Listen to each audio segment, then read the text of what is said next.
ব্যবসা করে, রমজান আসলে ব্যবসার প্রস্তুতি নেয়। আল্লাহ তাআলা রমজান দিছে ব্যবসার প্রস্তুতি নেওয়ার জন্য না, ইবাদতের প্রস্তুতি নেওয়ার জন্য। কথা বলে না? রমজান দিছে সুন্দর সুন্দর থ্রি পিস, সুন্দর সুন্দর শাড়ি দোকানে আইনা সাজানোর জন্য না, নিজেকে সাজানোর জন্য আল্লাহ তাআলা রমজান দান করেছেন। এজন্য ব্যবসায়ী সাজানো গঠন নয়, বরং নিজেকে বাতলায়া, নিজেকে সংশোধন করার জন্য, নিজেকে সাধন করার জন্য আল্লাহ পাক আপনি আমাকে রমজান দান করেছেন। তাহলে রমজানে নিজেকে সাজানোর মাস, নিজের গুনাহকে ক্ষমা করানোর মাস, এটা সামনে আসতেছে। এটা আপনার ব্যবসাকে সুন্দর করার মাস আসতেছে না। ব্যবসার জন্য প্রস্তুতি কেন নিচ্ছেন? নিয়ত করেন, রমজান আসতেছে, আমার ব্যবসা আমি কমায় দেব। কথা বলে না? আমি দোকান আগে 24 ঘন্টা চালাইতাম, রমজানে আমি আমার দোকানদারি আমি 12 ঘন্টা করব, আর বাকি সময় যেটা থাকবে, আগে যে 12 ঘন্টা লাগাইতাম দোকানে, এই 12 ঘন্টা আমি ইবাদতে লাগাবো। এমন প্রস্তুতি কি করে না? এমন প্রস্তুতি নেওয়া, এরকম প্রস্তুতি নিতে হবে। 2 নম্বর, রমজান আসার আগে নিজেকে তওবা করা। রমজান যেহেতু চলে আসতেছে, আল্লাহ আমার জীবনের অনেক গুনাহ, আমার গুনার জন্য তোমার কাছে আমি লজ্জিত অনুতপ্ত। রমজানে আমাকে রোজা নিয়া আমাকে রমজান পর্যন্ত, রমজানের প্রান্তে দাঁড় করায় দিও না। আল্লাহ আপনি আমাকে রমজানের আগে জীবনের সব গুনাহ মাফ করে দিয়া পবিত্র রমজান মাসটাকে আমাকে উপলব্ধি করার তৌফিক দান করো। রমজানে যেহেতু আসতেছে, আল্লাহ এই গুনাহ নিয়া আপনি আমারে রমজান দেখায়েন না। রমজানটা যেন গুনাহমুক্ত আমার জীবন হয়, আমি যেন পবিত্র হায়াত নিয়ে যেন রমজানটা পাই।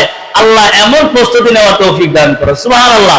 তওবা করবেন, আল্লাহ রমজানের আগেই আমার জীবনের গুনাহগুলো মাফ করে দিবেন। আর রমজান আসলে তো আপনি পবিত্র জীবন দান করবেন, পবিত্র রিজিক দান করবেন। আল্লাহ এগুলো যেন পবিত্র অবস্থায় পায়, আল্লাহ আপনি আমাকে কবুল করে নেন। আল্লাহ রমজান আসলে বেশি বেশি দোয়া করা, নবীজি দোয়া শিখাইছেন। এজন্য রমজান আসলে বেশি বেশি আল্লাহ তাআলার কাছে দোয়া করা। আল্লাহ দুনিয়ার সব ঝামেলা থেকে তুমি আমাকে মুক্ত করে দাও, দুনিয়ার লোভ লালসা খায় সাত থেকে আমাকে মুক্ত করে দাও। আল্লাহ দুনিয়া নয়, আখিরাতের প্রস্তুতি নেওয়ার জন্য আমাকে তৌফিক দাও। আল্লাহ আমি যেন রমজানটা পাই, আমি যেন রমজান পেয়ে নিজেকে নিজে পরিবর্তন করে নিতে পারি। আল্লাহ এই তৌফিক দাও। এই দোয়াটা আল্লাহ তাআলার কাছে বেশি বেশি করা। সুবহানাল্লাহ। 4 নম্বরে নফল রোজা। এখন আর নফল রোজা রাখার দরকার নাই, যেহেতু একবারে রমজান চলে আসছে। নবীজি আলাইহিস সালাতু ওয়াস সালাম নিষেধ করছেন যে রমজান কাছাকাছি আসলে তোমরা রোজা রাখবে না।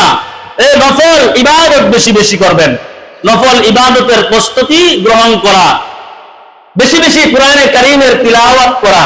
যেহেতু সামনে রমজান আসতেছে, রমজানের প্রস্তুতি নেওয়ার জন্য আগে আগে বেশি বেশি কোরআনের তেলাওয়াতটাকে নিজেকে নিজে পরিশোধ করার জন্য, সুন্দর করার জন্য, আকৃষ্ট করার জন্য কোরআনে কারীম আগে আগে নিয়ে বসে যাওয়া। সুবহানাল্লাহ। এখন দেখলে বুঝতে পারবে যে রমজান মনে হয় চলে আসে, কোরআন শরীফ নিয়ে আগে বসে গেছে। কারণ রমজান মাস আসলেই মানুষ বেশি কোরআন শরীফ তেলাওয়াত করে, ঠিক না? রমজান মাস আসলেই মানুষ বেশি বেশি কোরআন শরীফ তেলাওয়াত করে। এজন্য আমাদেরকে প্রস্তুতি রমজানের জন্য খুব তাড়াতাড়ি করে নিতে হবে, যাতে করে রমজানটাকে আমরা হালাল সাহলা স্বাগতম জানিয়ে নিজের জীবনে আমরা যেন তাকে নিতে পারি, আমরা যেন রমজানের পবিত্রতা অর্জন করতে পারি। এজন্য বেশি বেশি এই দোয়া করা, আল্লাহ তাআলা যেন আমাদেরকে রমজান পর্যন্ত প্রস্তুতি নেওয়ার তৌফিক দান করে, বলেন আমিন। তাহলে আপনি যে রমজানের রোজা রাখবেন, এই রমজানের রোজা রাখার আগে আপনাকে প্রস্তুতি হিম্মত বাড়াইতে হবে। কি বাড়াইতে হবে? আপনার হিম্মত বাড়াইতে হবে, আপনার নিজেকে নিজে অনুপ্রাণিত করতে হবে, সংকল্প করতে হবে। নিজেকে সংকল্প করা যে সামনে রমজান চলে আসছে, আমি হিম্মত করতেছি আমি পুরা ইরাদা করতেছি, আমি পুরা নিয়ত করতেছি রমজানের পুরা রোজা 30টা রোজায় আমি রাখবো। পারবেন না? রমজানের 30টা রোজায় আমি রাখবো। কারণ হাদিসে পাকের মধ্যে আসছে, যে ব্যক্তি আগে থেকে প্রস্তুতি গ্রহণ করে সে ব্যক্তির জন্য কষ্টকর জিনিসও সহজ বানায় দেয়।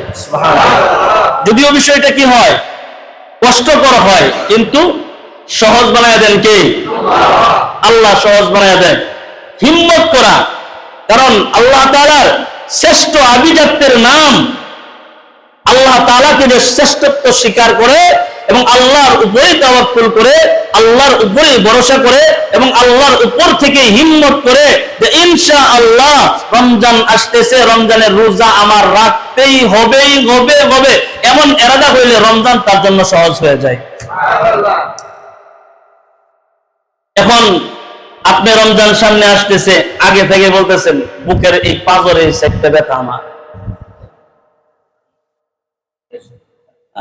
বুকের এই পাঁজরের এই সাইডটা আমার ব্যথা, হুজুর অবস্থা খুব খারাপ, রমজান আসতেছে, রোজা রাখতে পারি কি পারি না, মনে হয় না হুজুর রাখতে পারবো। আগে কি হয়ে গেছে? আগে শেষ, আগেই দুর্বল। আসলে কি উনি রোজা রাখার জন্য কথাটা বলছে, নাকি রোজা থেকে দূরে থাকার জন্য বলতেছে? এটা তার কথাই বোঝা যায়, ঠিক না? এরকম করা চলবে। এরকম করলে আপনি রমজান আসলে আপনার উপর দিয়ে রমজান যাইব, আপনি রমজানের কিছুই পাবেন না। এজন্য হিম্মত করা। আরে কত মানুষ রোজা রাখার মতো যোগ্যতা নাই, কিন্তু রোজা রাখার জন্য বিপুল হয়ে পড়ে, পাগল হয়ে যায়। এজন্য হিম্মত করবেন আগে থেকেই, যে না আমি হিম্মত করতেছি, নিয়ত করতেছি রমজানের রোজা আমি রাখবো ইনশাআল্লাহ। তাহলে রমজানের রোজা তার জন্য সহজ হবে এবং রমজান পর্যন্ত আল্লাহ তাআলা তাকে বরকত দান করবে। রমজান চলে গেলে আর আসবে না এটা মনে করা, রমজান চলে গেলে আমার জীবনে আর রমজান পাবো কিনা আমি জানি না, কিন্তু রমজানের প্রস্তুতি নিতেছি, সামনে রমজান আসবে, এটা আমার জন্য বরকতের, আমার জন্য কল্যাণের। এই রমজান পাওয়া গেলেই হয়তো আমি আল্লাহর নৈকট্য লাভ করতে পারবো, এমন মনে করে রমজানের প্রস্তুতি নেওয়া। সুবহানাল্লাহ, আল্লাহু আকবার। নবী আলাইহিস সালাতু ওয়াস সালাম তিনি বলছেন রমজানের রোজা অনেক দামি। কেমন দামি? নবীজি আলাইহিস সালাতু ওয়াস সালাম বলছেন, ক্বালান নবী সাল্লাল্লাহু আলাইহি ওয়াসাল্লাম মান আফতারা ইয়াওমান মিন রমাদান মিন গায়রি রুখসাতিন ওয়ালা মারাদিন লাম ইয়াকদিহি সাওমুদ দাহরি কুল্লিহি ওয়া ইনসামাহু। নবীজি আলাইহিস সালাতু ওয়াস সালাম বলছেন, মান আফতারা ইয়াওমান মিন রমাদান মিন গায়রি রুখসা। নবীজি আলাইহিস সালাতু ওয়াস সালাম বলেন, যখন কোন ব্যক্তির সামনে রমজান উপস্থিত হয়েছে, রমজান সে পেয়েছে, কিন্তু রমজান আসার পরে সে রমজানের রোজা রাখলো না, কি করলো না? বলেন, রমজানের রোজা রাখলো না, রুখসাতি ওয়ালা মারাদিল্লাম, সে অসুস্থতা যদি থাকে, কি থাকে? তার যদি ওজর থাকে, অসুস্থতা থাকে, এটা ভিন্ন, কিন্তু সে অসুস্থতাও নাই, তার কোনো ওজর নাই, রমজান আসলো, রমজানের রোজা রাখলো না, ওয়া ইনসামাহু, সে যদি সারা জীবন যদি রোজা রাখে, তারপরেও এই রোজা সে কখনো কাজা কইরা ওই রোজার সমপরিমাণ করতে পারবে না। সারা জীবন রোজা রাখলেও এই রোজার ভরণ পোষণ সে দিতে পারবে না, এটার ক্ষতিপূরণ সে দিতে পারবে না। কারণ রমজানের রোজা একটা রোজা, আল্লাহু আকবার বলেন, রমজানের একটা রোজার এত দাম, সারা জীবনও যদি আপনি রোজা রাখেন কাজার জন্য, তারপরেও রমজানের রোজার ক্ষতিপূরণ হবে না। কিন্তু আমাদের অনেকে আছে নিজেরা নিজেদের কাছে নিজেরাই বলে, হুজুর আমি অসুস্থ মানুষ, রোজা কেমনে রাখবো,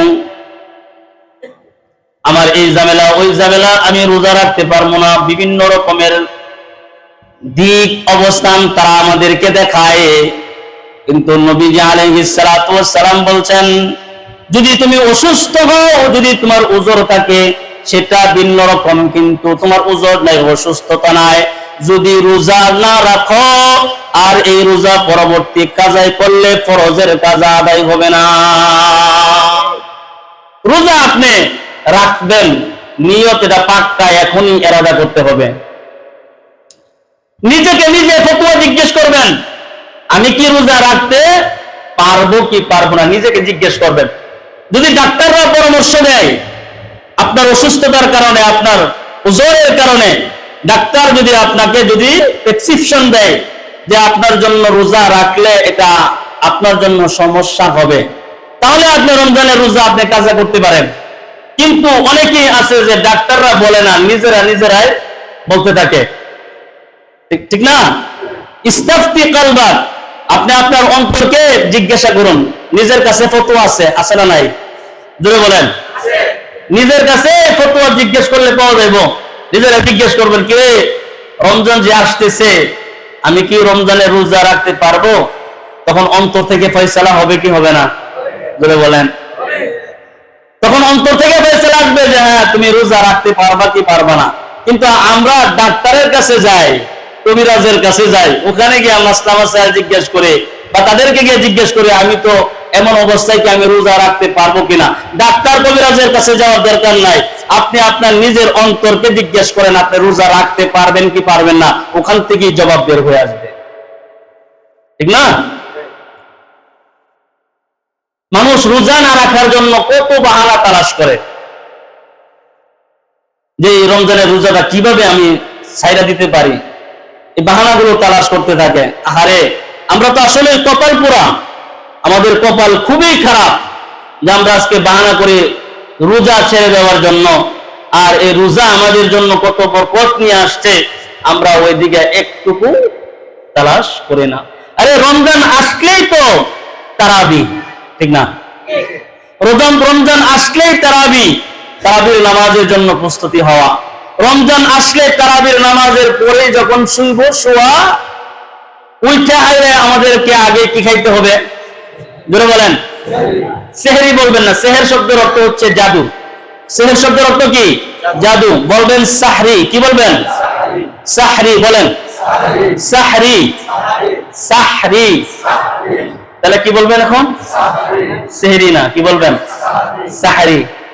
আপনি রমজান আসতে আপনি সাহারি খাইতেছেন, নবীজি বলছেন সাহারি খাইতেছো এটার মধ্যে বরকত। সুবহানাল্লাহ। তাসাহহারু ফাইন্নাস সুহুরি বারাকাত। নবীজি বলছেন তোমরা সেহরি খাও, সাহারি খাও, সাহারির মধ্যে আল্লাহ তাআলা বরকত রেখেছেন। সুবহানাল্লাহ। নবীজি একজন সাহাবী আল্লাহ নবীর কাছে ছুটে আসছেন, নবীজির কাছে এসে বলে ইয়া রাসূলুল্লাহ, আমি তো প্রতিদিনের মতো নেই আমি বাজার করি, প্রতিদিনের নেই আমার বিবি সুন্দর করে রান্না করে, প্রতিদিনের নেই বাজার হয়, প্রতিদিনের নেই সুন্দর করে আমার বিবি রান্না করে। কিন্তু নবীজি রান্নার ভিতরে মজা পায় না, খাবারের ভিতরে আমরা কোনো মজা পাই না। 4-5 জন আমরা আছি, 4-5 জনের ভিতরে খাবার আমরা খাই কিন্তু কারো খিদা মিটে না, আমাদের পেট ভরে না। ইয়া রাসূলুল্লাহ, এই সমস্যাটা কেন দেখা দিয়েছে? আল্লাহ নবী আলাইহিস সালাতু ওয়াস সালাম সাহাবীকে বলে, ও সাহাবী, তুমি কি এমন কাজ করেছো যে তুমি একা একা খানা খাও? সাহাবী বলে, ইয়া রাসূলুল্লাহ, জি হ্যাঁ, একা একা খানা খাই। নবীজি আলাইহিস সালাতু ওয়াস সালাম বলেন, একা একা খাও বিদায় স্বাদ নাই, বরকত নাই। সুবহানাল্লাহ। আরেকটু জোরে বলেন সুবহানাল্লাহ। একা একা খাও বিদায় কোনো স্বাদ নাই, বরকত নাই। তুমি যদি একা একা না খাও, যতভাবে ইজতিমাই খানা খাইতা, তাহলে ইজতিমাই খানার মধ্যে আল্লাহ তাআলা বরকত রাখছেন। সুবহানাল্লাহ। ইজতিমাই খানার ভিতরে আল্লাহ তাআলা বরকত রাখছেন, তাহলে তুমি ওই বরকতটা পাইতা।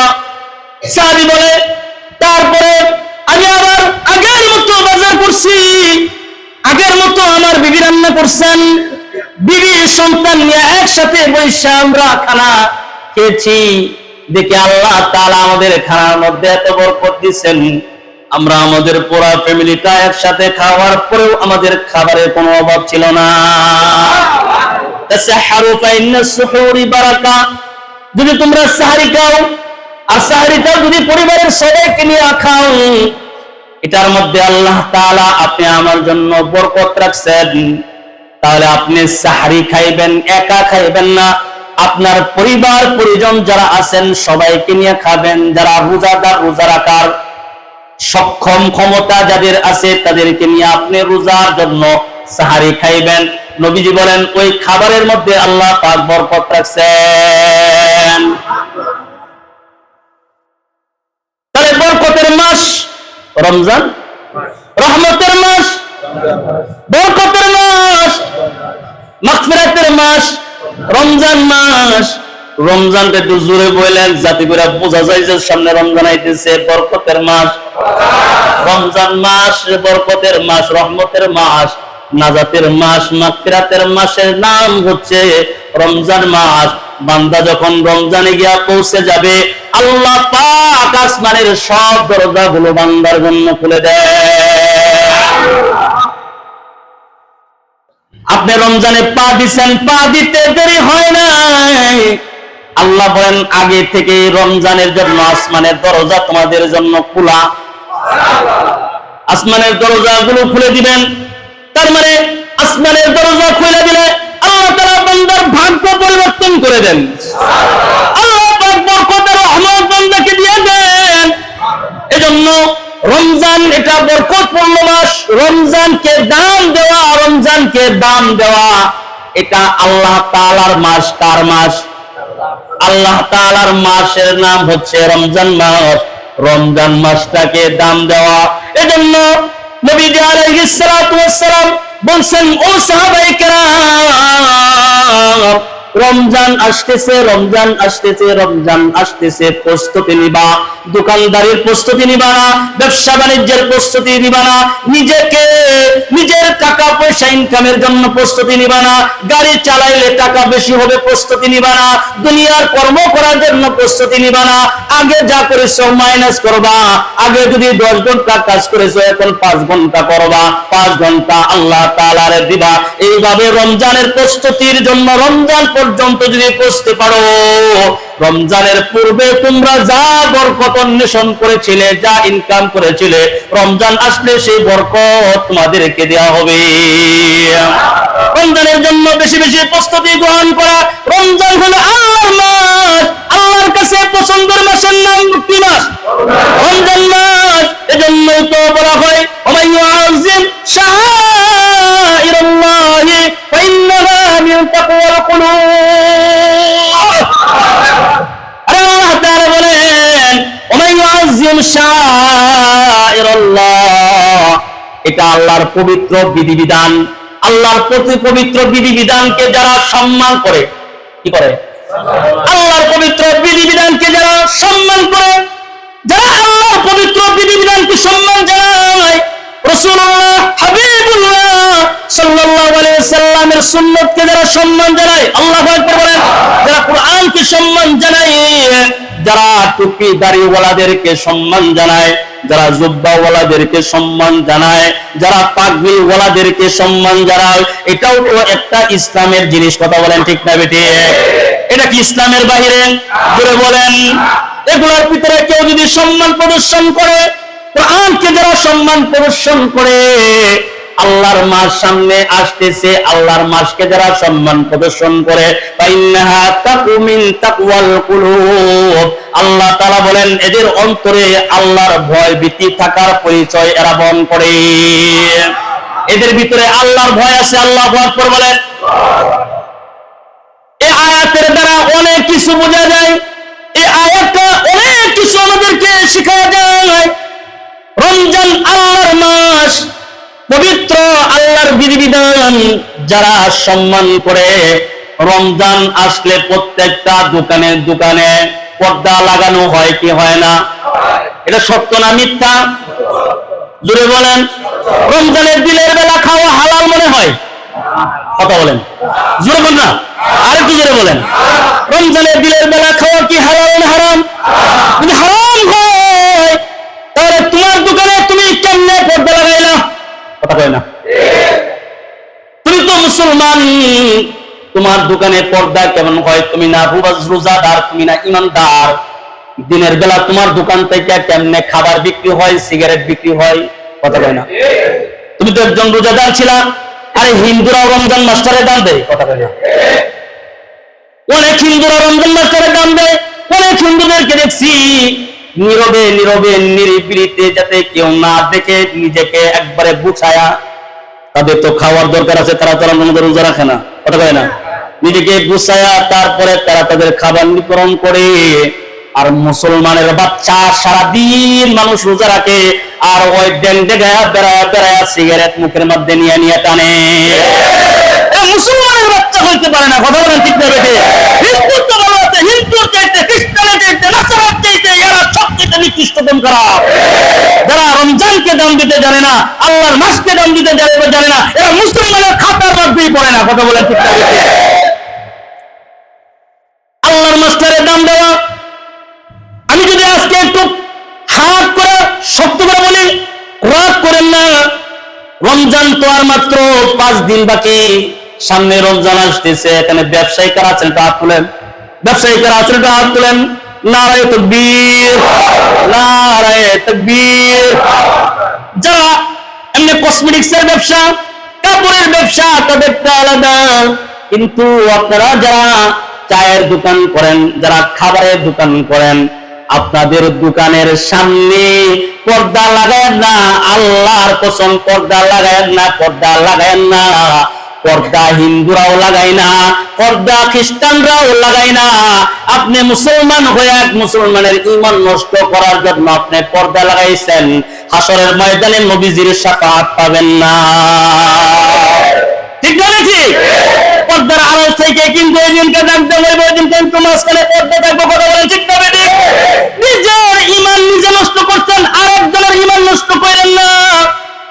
দোকানে যারা ব্যবসায়ী, চায়ের দোকান, আপনাদেরকে বইলা দিতেছি, একটা দোকান যেন দিনের বেলা আপনারা খুলবেন না, পাবেন না, পাবেন না। একটা দোকানও খুলবেন না, একটা দোকানও খুলবেন না। চায়ের দোকান এগুলা খুললেই তো মনে করেন বোঝা যায় বুঝে বেচার জন্য, কথা বলেন ঠিক না? বেঠিক। একটা দোকানও খুলবেন না, কার রাজির জন্য? জোরে বলেন। 11 মাস আল্লাহ তাআলা আপনাদেরকে দিচ্ছে কি দেয় নাই? 11 মাস ব্যবসা করছো, আল্লাহ নিষেধ করে নাই, কথা বলেন ঠিক না? বেঠিক। কিন্তু রমজান আল্লাহর মাস, আল্লাহ নিষেধ করছে বান্দারে দিনের বেলা তোরা খাইস না, কথা কয় না। আল্লাহ বলছে দিনের বেলা তোরা খাইস না, এটা তোর জন্য হারাম। কি কথা বলেন?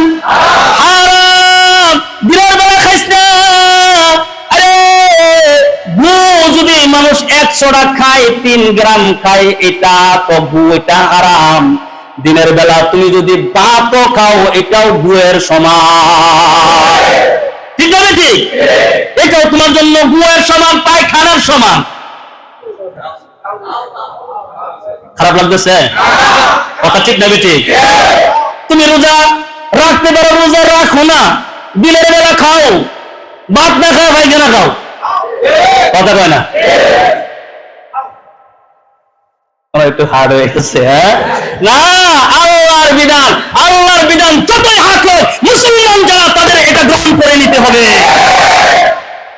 তাহলে রমজানের খাতিরে চায়ের দোকান কারা কারা খুলতেন না, একটু হাত তোলেন দিনের বেলা।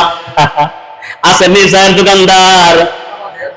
হ্যাঁ, নারায়ে তাকবীর। এই যে চায়ের দোকানদার দিনের বেলা খুলবো না, আল্লাহ কবুল করে বলে না আমিন। এমন হিম্মত করা মানুষ কয়জন আছে?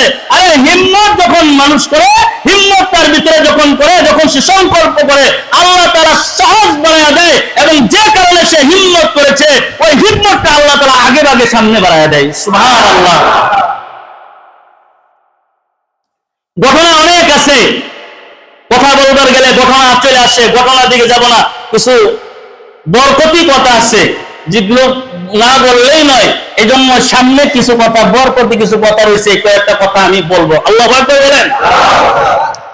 এই কথার ভিতরে একটা হইল, রমজান মাস তো এটা, রমজান মাস এত বরকতের মাস, দোয়া করলে যে দোয়া ফেরত দেয় না আসমানের মালিক, এটা নবীজি বলছেন। অনেক সময় তো দোয়া কবুল হইতেও পারে, না হইতে পারে, কিন্তু রমজানে বান্দা দোয়া করলে আল্লাহ দোয়া কবুল করে নেয়। কারণ ওই দিন সব দরজা আল্লাহ খুলে দেন। সুবহানাল্লাহ। দুনিয়ার আসমানের যত দরজা সে সব দরজা বন্ধ, কিন্তু রমজান আসলে সব দরজা খুলে দেন কে? বলেন, সব দরজা খুলে দেন যারা পবিত্রতা চায়, পবিত্রতার দরজা খুলে দেয়। জোরে বলেন। যারা ধনী হইতে চায়, ধনীর দরজা খুলে দেয়। যারা পবিত্র হইবার চায়, পবিত্রতার দরজা খুলে দেয়। আল্লাহু আকবার বলেন। যারা ইবাদত সবর আলাস সবরে আলাল মাসিয়া, যারা ইবাদতের জন্য সবর চায়, সবরের একটা দরজা আছে, দরজাটা আল্লাহ খুলে দেয়। আর একটু জোরে বলেন সুবহানাল্লাহ।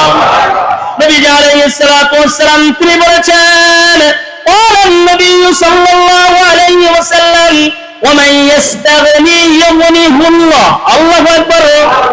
ওয়ামান ইস্তাগনি ইউগনিহুল্লাহ, যে ব্যক্তি ধনী হতে চায় আল্লাহ তাআলা তাকে ধনী বানায় দেন। আল্লাহ তাআলার কাছে বলে, আল্লাহ আমি ধনী হইতে চাই, আল্লাহ বলে যা তোরা ধনী বানায় দিলাম। ওয়ামান ইস্তাইফা ইউআতিহুল্লাহ, যে ব্যক্তি পবিত্র জীবন চায় আল্লাহ তাআলা বলেন যা তোকে পবিত্র জীবন দিয়ে দিলাম। আর একটু জোরে বলেন সুবহানাল্লাহ। ওয়ামান ইস্তাইফা ইউআতিহুল্লাহ, যারা পবিত্র জীবন চায় আল্লাহ তাআলা তাদেরকে পবিত্র জীবন দান করেন। সুবহানাল্লাহ। ওয়ামান ইয়াতাসাব্বার ইউসাব্বিরহুল্লাহ, আল্লাহ পাক বলেন যারা ধৈর্য ধারণ করতে অক্ষম, কিন্তু আল্লাহ তাআলার কাছে বলে আল্লাহ আমারে আরো ধৈর্যশীল বানান।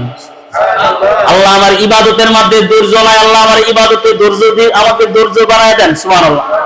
আমার যেন ইবাদতে আমার যেন ধৈর্য থাকে, আমি যেন ধৈর্যশীল হয়, আল্লাহ আমার তৌফিক দান করেন। আল্লাহ পাক বলেন আমি আল্লাহ তাদেরকে গুনে গুনে গুনে গুনে দিই, গুনে আমি আল্লাহ তাদেরকে ধৈর্য ধারণ করার তৌফিক দিই। আল্লাহ পাক যা চাইবেন তাই পাইবেন, তবে গুনাহমুক্ত জীবন। কি মুক্ত জীবন? সত্য কি?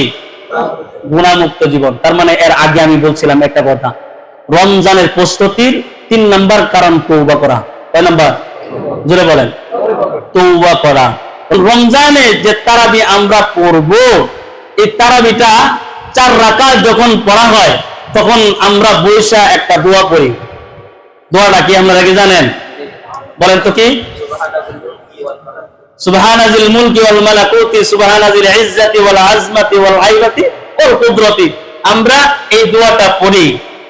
এটা হাদিস সংক্রান্ত দোয়া নয়, এটা হাদিসে শিখানো দোয়া নয়, এটা আমাদের আকাবির বুজুর্গানে দিনেরা এটার যে অর্থ সুন্দর। এটার অর্থ কি? এটার অর্থ সুন্দর, সৌন্দর্যবোধক অর্থ হওয়ার কারণে আমাদের আকাবিররা এই দোয়াটা শিখাইছেন। আলহামদুলিল্লাহ বলেন। তবে আপনি 4 রাকাতের বেলায় আপনি এই দোয়া পড়বেন, তাসবিহ পড়বেন, সুবহানাল্লাহ, আলহামদুলিল্লাহ, লা ইলাহা ইল্লাল্লাহ, আল্লাহু আকবার। 4 রাকাতের বেলায় এটাও যদি না পড়তে পারেন চুপ থাকবেন। তার মানে 4 রাকাত পড়া একটু বিশ্রাম নেওয়া। কি নেওয়া? 4 রাকাত পড়া একটু বিশ্রাম নিলেন আপনি। এখানে যে আপনি দোয়া পড়তে হবে বিষয়টা এরকম নাই। নাম্বার 2, একবারে শেষে ইমাম সাহেব দোয়া করে না? দোয়াটা কি বলি? আল্লাহুম্মা ইন্না নাসআলুকাল জান্নাতা ওয়া নাউযু বিকা মিনান নার বিরহমাতিকা ইয়া আজিজু ইয়া গাফফার ইয়া কারীমু ইয়া সাত্তার। এটা যার যার মনের ভাষায় আপনারা দোয়া করবেন। বলেন আলহামদুলিল্লাহ। ইসলাম কোনো কিছু চাপায় দিছেনি, আপনার ইচ্ছা মতো আপনি দোয়া করবেন। এটা যে করতে হবে এরকম কোনো কথা নাই। গেল 2টা। নাম্বার 3, রমজান আসলেই বলে হুজুর নিয়ত করছি না রোজা কেন রাখবো, ঠিক না? রমজান আসলেই আমরা কই হুজুর তো নিয়ত করছি না আসবা, রোজাটা কেন রাখতাম। আপনি যেদিনকা তারাবি পড়ছেন ওই দিনটা আপনার নিয়ত হয়ে গেছে, আপনি রোজা রাখবেন। তারপরেও আমাদের আকাবিররা শিখাইছেন